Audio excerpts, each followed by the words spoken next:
నమస్తే అండి. నేను doctor Sreeja Inturi, consultant neurologist. ఈ రోజు మనం డిస్కస్ చేసుకునే టాపిక్ మూర్ఛ వ్యాధి. మూర్ఛ వ్యాధి అంటే ఏంటి? మూర్ఛ వ్యాధి వచ్చి మన ముందు ఒక పేషెంట్ పడిపోతే మనం చేయవలసిన పనులేంటి, చేయకూడని పనులేంటి?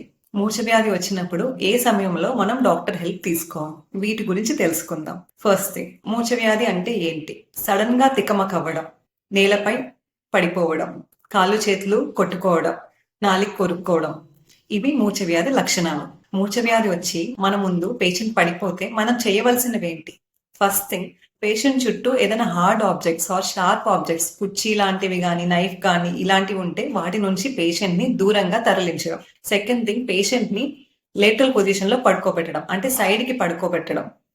నెక్స్ట్, పేషెంట్ కొట్టుకుంటున్నప్పుడు తల కింద ఏదైనా మెత్తటి జాకెట్ కానీ, తలగడి కానీ పెట్టడం. ఒకవేళ మెడ చుట్టూ ఏదైనా టైట్ కాలర్ గానీ, టై గానీ ఉంటే దాన్ని లూజ్ చేయడం. ఇంకొకటి, ఎంతసేపు సీజర్ వస్తుంది అని దాన్ని గమనించండి, టైం గమనించండి. యూజువల్ గా ఒక 2 నిమిషాల లోపు ఫిట్స్ అనేవి ఆగిపోతాయి. చేయకూడని పనులేంటి? పేషెంట్ చుట్టూ మనుషులు గుమ్మకూడకూడదు, నోట్లో ఏదైనా గుడ్డ లాంటిది కుక్కడానికి ట్రై చేయకూడదు, పేషెంట్ కి వాటర్ ఇవ్వడానికి ట్రై చేయకూడదు. ఏ టైంలో డాక్టర్ ని కన్సల్ట్ చేయాలి?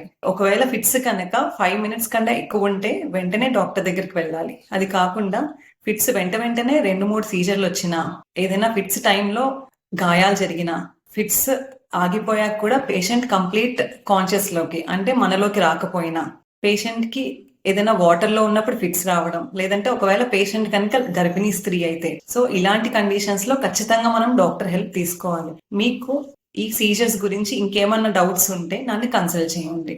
Thank you.